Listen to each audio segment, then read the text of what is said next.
Today's AI is vastly improved from GPT 2 years ago. With just 3 weeks of use, it can elevate your thinking beyond the film industry and match my level.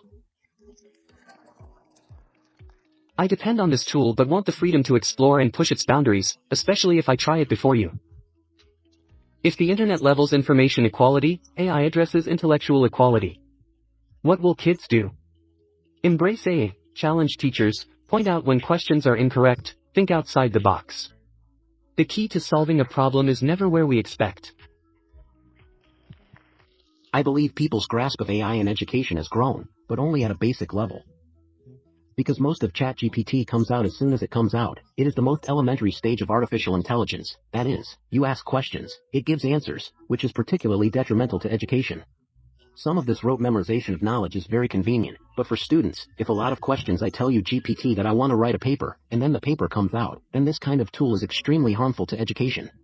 Recently, there are 2 tools that have brought a change in the way agents think. One tool is Google Deep Research, which delves into the network to provide a detailed outline and identify the knowledge needed for systematic learning. The other tool is Notebook LM. Learning from Socrates is transformed into a podcast format where complex subjects are explained through dialogues, revealing the limitless potential of artificial intelligence. By utilizing AI for problem solving, particularly in educational settings, we can create more effective tools for children as teachers and schools embrace this technology for enhanced learning experiences. For instance, encouraging children to ask and answer questions fosters creativity, curiosity, and critical thinking. Hence, I believe that artificial intelligence will enhance, rather than harm, education in the future, elevating children's learning above ours. Also, I believe in the potential of a child who aspires to become a teacher.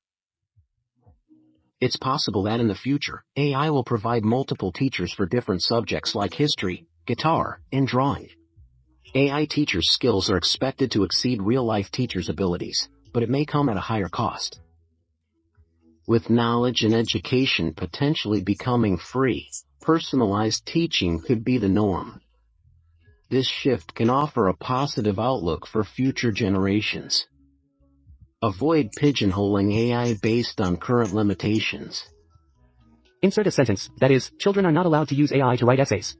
Further, is it okay to use a calculator? Is it okay to use an abacus? Can I use pen and paper? Can I use a knotted note-taking tool that keeps changing? When we're discussing whether or not to use any tool today, we're going to ignore how many tools you're using. You're just in denial. I suggested focusing on using more artificial intelligence, paying attention to my account, and discussing AI development. If you're interested, share that tomorrow. I'll be writing a generic essay on a spring outing, likely to score poorly as it lacks unique features and will be similar to other classmates' work. Due to the widespread use of GPT, we've introduced agents to replace this system.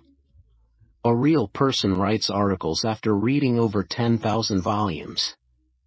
Writing is a skill that requires prior research, such as requesting a model essay for a spring outing.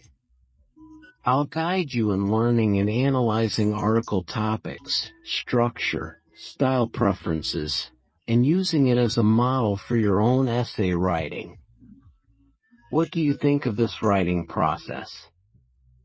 It did also help the writer and saved a lot of time, but he would not let him be lazy because he also carried out a collection of materials from it. To the process of analyzing the material, to the final rewriting, to the final creation. I posted a video that day. Later, I realized without basis that one person's concerns about using artificial intelligence to write essays led to a collective decline in critical thinking skills. In fact, people don't write essays anymore, people don't read essays anymore, they write articles, and finally generate videos, because people only watch short videos, and what he says is very good. In fact, education in the past, it is based on the assumption of social structure, relatively stable, not much change. So basically education starts with the child. In fact, it solves 2 things. One is to teach him skills. Well, one is to teach him to judge right and wrong. In fact, these 2 things contain a thing I call it, to implant software in a body. At this time the body is the hardware, and then the software to be implanted is the education process. The real future of education, first of all, is that all aspects of society are constantly changing. And a large number of these changes are unknown. In this case, we need skills that are not duplicative of the previous generation. In terms of what they call creativity, imagination, problem solving, and the ability to imagine a future that has not existed before. And then how do you go about it?